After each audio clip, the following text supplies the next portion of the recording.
সময় একটু একটু করে কেটে যায়, একটু একটু করে নিকটে আসে। খুব অদ্ভুত ব্যাপার। এই সময় প্রতিকূল হলেও একটু একটু করে কেটে যায়। এই সময় যদি ভালো হয় তাহলে একটু একটু করে নিকটে আসে। অনুচিত তখনই হয় যখন আমরা নিজেদের অসফলতার জন্য সময়কে দোষ দিই, কিন্তু আসলে তেমনটা হয় না। আপনার পরিশ্রম আর প্রয়াস দ্বারাই আপনি সাফল্য লাভ করবেন, সময়ের দ্বারা নয়। যদি এই সাফল্য একটা সুন্দর ভবন হয় তাহলে সময় হলো তার দেওয়ালের রং, যা সময়ের সাথে বদলাবে, সময়ের সাথে ফিকেও হয়ে যাবে। কিন্তু সাফল্যের এই ভবন আপনাকেই নির্মাণ করতে হবে, আপনার পরিশ্রমের ইট দ্বারা এবং প্রয়াসের চুনসুরকি দ্বারা। তাই পরিশ্রম আর প্রয়াস করতে থাকুন, সাফল্য আপনি অবশ্যই পাবেন। সময় যদি আজ ভালো না হয় তাহলে কাল অবশ্যই হবে। প্রয়াস করতে থাকুন আর আমার সাথে ভালোবেসে বলুন, রাধা রাধা। আপনার কি মনে আছে যে আপনি শেষবার কবে পরাজিত হয়েছেন? আপনার ভুল কবে হয়েছিল? আপনি কবে অসফল হয়েছিলেন, কবে পরাজিত হয়েছিলেন? মনে নেই? তাহলে তো আপনি নিজের জীবনের সবথেকে বড় শিক্ষককে হারিয়ে ফেলেছেন। আপনার বিগত হার, পরাজয়, ভুল, এটাই আপনার জীবনের প্রধান শিক্ষক আর প্রধান সহায়ক। এটাই আপনাকে শেখায় যে কি করা উচিত, কি করা উচিত নয়। এই প্রকৃতি আমাদের কি শেখাতে চাইছে তা বুঝুন। এমন কি কোনো দিন আছে যার শেষে রাত আসে না? এমন কি কোনো নদী আছে যা শুকিয়ে যায় না? এমন কি কোনো বৃক্ষ আছে যার পাতা ঝরে না? এমনই তো হয়। কিন্তু যদি সূর্য পরাজয় স্বীকার করে তাহলে রাতের পরে কখনোই দিন আসবে না। যদি নদী হার মেনে নেয় তাহলে সে আবার বর্ষা ঘটাতে কখনোই সাহায্য করতে পারবে না। যদি বৃক্ষ হার মেনে নেয় তাহলে সে বসন্ত ঋতুতে না নতুন পাতার জন্ম দিতে পারবে আর না গ্রীষ্মকালে ছায়া প্রদান করতে পারবে। যদি এরা সবাই হার মেনে নেয় তাহলে ধরিত্রী তৃষ্ণার্ত থাকবে। প্রকৃতি আমাদের এটাই শেখায় যে হার, অসফলতা, পরাজয় এগুলো আমাদের জীবনে আসবেই আসবে, আর আমাদের শিক্ষা দিতে আসবে, আমাদের মঙ্গলের জন্য আসবে। তাই নিজের দৃষ্টিভঙ্গি সেরকমই রাখুন।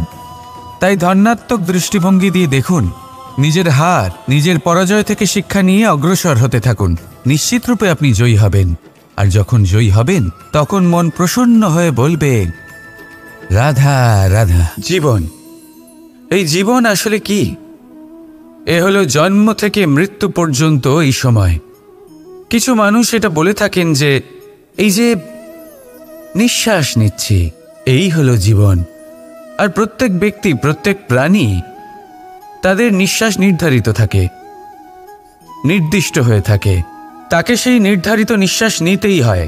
তারপর তিনি মৃত্যু লাভ করেন। কিন্তু এটা কি সত্যি? সত্যি কি মনুষ্য জীবন এই নিঃশ্বাসের উপর নির্ধারিত থাকে? এই নিঃশ্বাসের গণনাই কি মনুষ্য জীবনের অস্তিত্ব? কখনোই নয়। মনুষ্য জীবন শুধু কিছু নিঃশ্বাস নয় যা একদিন থেমে যাবে। মনুষ্য জীবন হলো সেই নিঃশ্বাসের মধ্যেকার সেই সময় যা দেখে অন্য কারোর নিঃশ্বাস স্তব্ধ হয়ে যেতে পারে। সেই মুহূর্ত যেখানে মানুষ আপনার মধ্যে সেই প্রেম দেখতে পারে, আপনার সাহস দেখতে পারে, আপনার শক্তি দেখতে পারে, আপনার চেষ্টা দেখতে পারে, আপনার পরিশ্রম দেখতে পারে, অন্যায় আর দুর্নীতির বিরুদ্ধে আপনার যুদ্ধ দেখতে পারে। জীবনে গুরুত্বপূর্ণ সেই মুহূর্ত, সেই সময় যেটা আপনি বেঁচে আছেন। সেই সময়ে আপনি এই সংসারের অন্য ব্যক্তিদের জীবন বাঁচার একটা দিশা দেখাতে পারেন, একটা প্রেরণা যোগাতে পারেন, শক্তি দিতে পারেন, আশা দিতে পারেন। তাই জীবনে এটাই করুন। এমন একটা জীবন যাপন করুন যা অন্যের জন্য আদর্শ হয়ে থাকে। এটাই করুন আর আমার সাথে ভালোবেসে বলুন, রাধা রাধা। মানুষ এক অত্যন্ত বিচিত্র প্রাণী। পরিকল্পনা করে, ষড়যন্ত্র করে, প্রচেষ্টা করে, কাউকে পরাজিত করার চেষ্টাও করে। সাপকে একটা দড়ি মনে করে হাতে চেপে ধরার চেষ্টা করে, কিন্তু একটা কথা বুঝতেই পারে না, সময়ের এই সাপ, এটা হাতে চেপে ধরাই যায় না। আর আপনি যা করবেন তা আবার ফিরে আসবে আপনারই সামনে। দেখুন, এতে কিছুই যায় আসে না যে আপনি কুম্ভকারের পুত্র নাকি কৃষ্ণের পুত্র। যদি আপনি অনুচিত কর্ম করেন তাহলে আপনার সাথেও অনুচিতই হবে, অশুভ কর্ম করলে আপনার সাথেও অশুভই হবে। কুরু বংশ অত্যন্ত মহান বংশ ছিল এই কুরু বংশ। কি হলো তার সাথে? একটা গোটা বংশ বয়ে গেল, কারণ ওনাদের উদ্দেশ্য অশুভ ছিল। অন্যদিকে 5 জন বনবাসী পাণ্ডব মহাভারত বিজয়ী হলেন, কারণ তাদের উদ্দেশ্য শুভ ছিল। তাই মনে রাখবেন, শুভ অগ্নি প্রজ্বলিত করবেন, শুভ তাপ সঞ্চার হবে। অশুভ অগ্নি প্রজ্বলিত করবেন, নরকেই জ্বলতে হবে। তাহলে আসুন আর আমার সাথে ভালোবেসে বলুন, রাধা রাধা। যখন আমরা হাঁটতে থাকি আর আমাদের পায়ে কাঁটা বিঁধে যায়, তখন মুখ দিয়ে আহ বেরিয়ে আসে, কান্না চলে আসে, আর অনেক সময় অভিশাপও বেরিয়ে আসে। কিন্তু আমরা কি কখনো এটা এইভাবে দেখেছি, এইভাবে ভেবেছি যে আমরা যে পথে চলেছি সেই পথে কাঁটা বিঁধেছে, নাকি আমরা সেই পথ নির্বাচন করেছি যাতে শুধুই কাঁটা রয়েছে? নাকি আমরা এভাবে ভেবে দেখেছি যে এই কাঁটা আমাদের কষ্ট দিতে এসেছে, নাকি এটা আমরাই বিছিয়ে রেখেছিলাম? সাবধান থাকা উচিত ছিল, কারণ কাঁটা বিঁধলে যন্ত্রণা হবে, চিৎকার করে ফেলতে পারি, মুখ থেকে অভিশাপও বেরিয়ে আসতে পারে।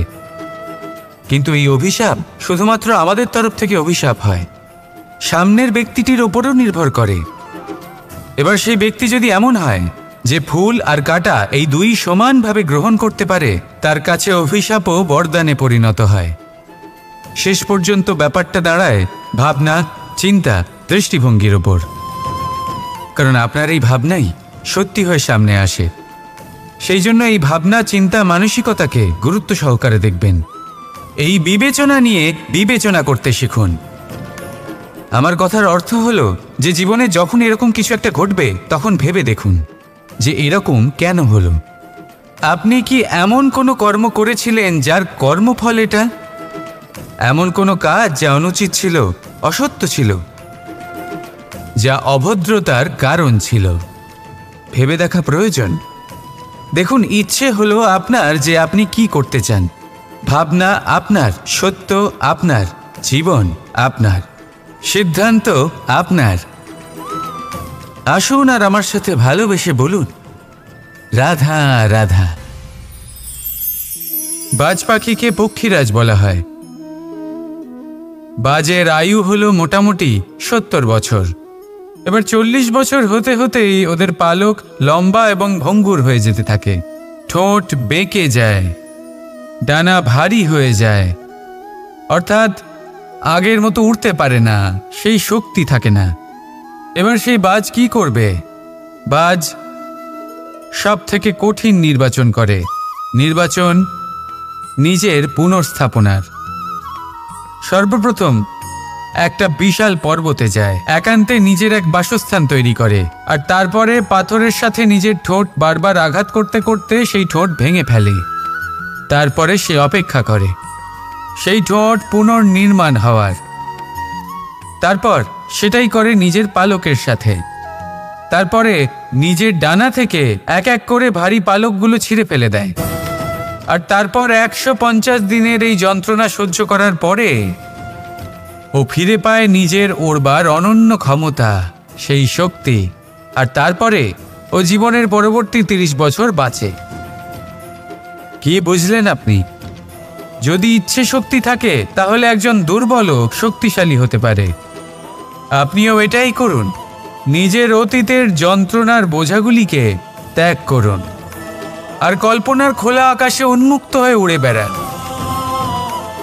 নিজের পুনর্স্থাপনা করুন, তবেই সর্বশ্রেষ্ঠ হতে পারবেন। আর মনে রাখবেন, এই ছোট ছোট পদক্ষেপই বড় বড় শিখরে পৌঁছে দিতে পারে। তাহলে আসুন আর আমার সাথে ভালোবেসে বলুন, রাধা রাধা। এই স্বয়ম্বরে আসার আমার একটাই উদ্দেশ্য ছিল, আমার এই ধর্ম স্থাপন করার কাজের জন্য একজন সারথি নির্বাচন করা। আর ধর্মবীর এবং কর্মবীরের নির্বাচন তো হয়েই গেছে। এবার এটাই দেখতে হবে যে জ্ঞান কার মধ্যে রয়েছে, কে আছেন যিনি মহাজ্ঞানী। এবার বলি, যে জ্ঞানের কথা আমি বলছি তা সেই জ্ঞান নয় যা বই থেকে পাওয়া যায়। এটা সেই জ্ঞান নয় যা বটগাছের মতো বিশাল আকার হয় বা পর্বতের মতো অটল হয়, না। আমি যে জ্ঞানের কথা বলছি এটা হলো সেই জ্ঞান যা জীবনের পাঠশালা থেকে শেখা হয়। জীবনের প্রত্যেকটা ঘটনা থেকে এই শিক্ষা পাওয়া যায়, যা হলো বাতাসের মতোই সরল আর জলের মতো নিজের পথ সে নিজেই বানিয়ে নেয়। আমি সেই জ্ঞানের কথা বলছি। এবারে দেখতে হবে কে এই মহাজ্ঞানী, কে আছেন যার মর্যাদার বিষয়ে জ্ঞান রয়েছে, কে আছেন যিনি শাস্ত্র এবং শস্ত্রের মতোই বিনম্রতারও জ্ঞান রাখেন। এমন কে আছেন সেটাই তো দেখতে হবে, কারণ ধর্মের এই রথকে অগ্রসর করার জন্য জ্ঞানের চাকা অত্যন্ত গুরুত্বপূর্ণ। তাহলে আসুন আমার সাথে ভালোবেসে বলুন, রাধা রাধা। কথায় আছে, মানুষের উচিত দৃঢ়তার সাথে পদক্ষেপ নেওয়া। যেখানে পা ফেলবেন সেই মতোই পথ নির্বাচন হবে, সেই মতোই লক্ষ্য নির্ধারিত হবে। কিন্তু শুধুই কি পদক্ষেপের দিকে নজর রাখা যথেষ্ট? না, এর থেকে অনেক বেশি গুরুত্বপূর্ণ হলো আচরণ। যেমন আপনার আচরণ হবে, ঠিক সেই মতোই আপনার পদক্ষেপ হবে। যদি আপনার আচরণ সঠিক হয়, শ্রেষ্ঠ হয়, তাহলে দেখবেন আপনি পর্বতের শিখরেও পৌঁছে যেতে পারবেন। কিন্তু যদি সঠিক না হয়, তাহলে ওই শিখর থেকে নিচেও পড়ে যেতে পারেন। হ্যাঁ, গতির জন্য পদক্ষেপের উপর নজর রাখা গুরুত্বপূর্ণ, কিন্তু প্রগতির জন্য আচরণই হলো গুরুত্বপূর্ণ। তাছাড়া সম্ভব নয়। আসুন আমার সাথে ভালোবেসে বলুন, রাধা রাধা। সত্য এবং অসত্য দুটোর মধ্যে পার্থক্য কি আছে? পার্থক্য হলো অ অক্ষরটার। এবার অ দিয়ে হতে পারে আরম্ভ, অ দিয়ে হতে পারে অন্ত। সত্য হলো সেটা যেখানে সমস্ত পথের আরম্ভ হয়, অসত্য সেটা যেখানে সমস্ত পথের শেষ হয়। এবার এরা চলতে হয়তো পারে না, কিন্তু তাও ছাপ রেখেই যায়।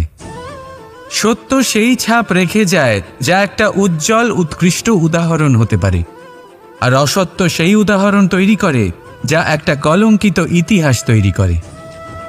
এখন আপনি আগামী সময়ের জন্য কেমন ছাপ রেখে যাবেন, এই সিদ্ধান্ত পুরোপুরি আপনার। রাধা রাধা। ছল, কপট, এই শব্দগুলির সাথে সংসারের কোন ব্যক্তি পরিচিত নন? সবাই জানেন এই শব্দগুলি কি আর এর অর্থ কি। সবাই জানেন বিশ্বাসঘাতকতা কি, সবাই অনুভব করেছেন। কিন্তু আপনি কি কখনো এটা ভেবেছেন এরকম কেন হয়? এর কারণ কি? এর কারণ হলো আশা। যদি আপনি কোনো গুহায় যান আর আপনি আশা করেন যে সেখানে অন্ধকার হবে না, তাহলে তো আপনি আঘাত পাবেন। যদি আপনি সাগরে যান আর এটা আশা করেন যে আমি ভিজব না, তাহলে তাতে সাগরের তো কোনো দোষই নেই। এখানে দোষ হলো আপনার আশার। একটা গুরুত্বপূর্ণ কথা মনে রাখবেন, মানুষ মানুষের সাথে ছলনা করে না, মানুষের সাথে ছলনা করে তার আশাগুলি, যা তিনি অনুচিত ব্যক্তির থেকে করে। সেই জন্য জীবনে কখনো কোনো আশা করার পূর্বে অবলম্বনের মূল অর্থ বুঝুন। জানুন তিনি আপনাকে সঙ্গ দেওয়ার আদৌ যোগ্য কিনা। না ভাঙবে আশা, না ভাঙবে বিশ্বাস। রাধা রাধা। ধন আর মানুষের মনের মধ্যে একটা সম্পর্ক রয়েছে। সেই একই সম্পর্ক রয়েছে সুযোগ আর প্রয়াসের মধ্যে। মানুষ বলে যদি আমি একটু ধন লাভ করি তাহলে আমি কিছু করতে পারি। ধন বলে যদি তুই কিছু করিস তবে তোর কাছে আমি আসব। মানুষ বলে আমি কোনো সুযোগ পেলে তবেই তো চেষ্টা করব। আর সুযোগ বলে তুই প্রয়াস কর তবেই তো আমি দেখা দেব। সবসময় জীবনে সেই কামনা করবেন না যা আপনি অন্য কারোর থেকে বা এই সংসারের থেকে নিয়তির সাহায্যে পেতে পারেন। মনোসংযোগ করুন নিজের কর্মের ওপর। মনোসংযোগ করুন তার ওপর যা আপনার হাতে আছে। অনবরত চেষ্টা করুন, না কোনো আশা করে, না কোনো আকাঙ্ক্ষা নিয়ে। আর তারপর এই জীবনকে দেখুন, সে সফলতা হোক বা সুখ, সে ধন হোক বা হোক সুযোগ, সব নিজে থেকেই আপনার কাছে আসবে। রাধা রাধা। আমরা সবাই মন্দিরে যাই, ঈশ্বরের সামনে হাত জড়ো করে বসি আর নিজের ইচ্ছে প্রকাশ করি। কখনো ভেবেছেন ঈশ্বরের কেমন লাগতে পারে যে আমার ভক্তরা আমার কাছে আসেই শুধুমাত্র নিজের ইচ্ছে পূরণের জন্য, আমার সাথে দেখা করতে নয়? অসংখ্য লোক মন্দিরে যান নিজের ইচ্ছে ঈশ্বরকে জানানোর জন্য। যদি তাদের ইচ্ছে পূরণ না হয় তারা হতাশ হয়ে পড়েন। এবার থেকে যখনই আপনি মন্দিরে যাবেন, ঈশ্বরের সামনে বসবেন, হাত জড়ো করবেন আর বলবেন, ধন্যবাদ, ধন্যবাদ ঈশ্বর যে আপনি আমাকে যা দিয়েছেন তাতেই আমি খুশি। শুধু আমাকে পথ দেখাবেন যে কিভাবে আমি নিজের কর্মের দ্বারা, শুধু আমার কর্মের দ্বারা সেই সব পেতে পারি যা আমি চাই।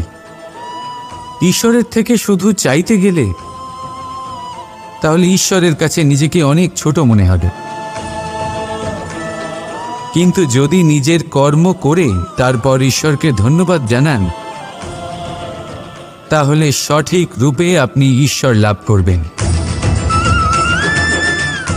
রাধা রাধা। কখনো কখনো আমরা নিজের মা বাবার ওপর কতটা রেগে যাই, মনে করি ওনাদের মন আমাদের দিকেই নেই। আমরা ভাবি ওনাদের কাছে আমাদের কোনো অস্তিত্বই নেই, আর তাই আমরা রেগে যাই। কিন্তু আপনি কি কখনো এমন অনুভব করেছেন যে আমাদের চোখ দিয়ে আমরা আমাদের নাক কখনো দেখতেই পাই না, কারণ তা চোখের ভীষণই কাছে থাকে, দুই চোখের মাঝখানে। কিন্তু যখন কেউ মুখে আঘাত করে, হাত সর্বপ্রথম নাককেই সুরক্ষিত করার চেষ্টা করে। মাতা পিতাও অনেকটা এরকমই হয়। আপনার ভালোর জন্য, আপনার সুরক্ষার জন্য তারা সবসময় তৈরি। তাই তাদের প্রেমকে কখনো সন্দেহ করবেন না। আবশ্যক নয় তাদের প্রেম আপনি সবসময় স্পষ্টভাবে দেখতে পাবেন, কারণ এই এক এমন প্রেম যা সর্বদাই আপনার সাথে ঢাল হয়ে আপনার রক্ষা করতে থাকবে। রাধা রাধা। প্রবাহিত নদী কত সুন্দর হয়, বলিষ্ঠ হয়। যেদিক দিয়ে বয়ে যায় সেখানে এক নতুন জীবন প্রদান করে, ধরণীকে উর্বর করে, আকাল দূরে রাখে। আর হয়তো এই জন্যই নদীকে মায়ের মতো পুজো করা হয়। কিন্তু আপনি কি কখনো ভেবে দেখেছেন যে নদীর জন্ম কি করে হয়? এ কি শুরু থেকেই এমন বিশাল আর খরস্রোতা হয়? না, বৃষ্টির ছোট ছোট ফোঁটা একসাথে সম্মিলিত হয়ে এক সূক্ষ্ম ধারা তৈরি করে, আর সেই ধারাগুলি পর্বতের বরফ কেটে তাদেরকে গলিয়ে জলপ্রপাত হয়ে ঝরে পড়ে পাথরের সাথে ধাক্কা খেয়ে তারপরেই সে নদী হয়ে ওঠে। ঠিক সেইভাবেই এত সহজে কেউ মহান হয়ে ওঠে না। ছোট ছোট চেষ্টা মিলে এক বিশাল ব্যক্তিত্ব তৈরি করে। তাই জীবনে সর্বদাই চেষ্টা করতে থাকুন। অস্তিত্ব নিজে থেকেই প্রকাশ পাবে। রাধা রাধা। কথায় আছে সব কিছুর সীমা থাকে, মুশকিলের, কষ্টের, সংকটের, অন্ধকারের।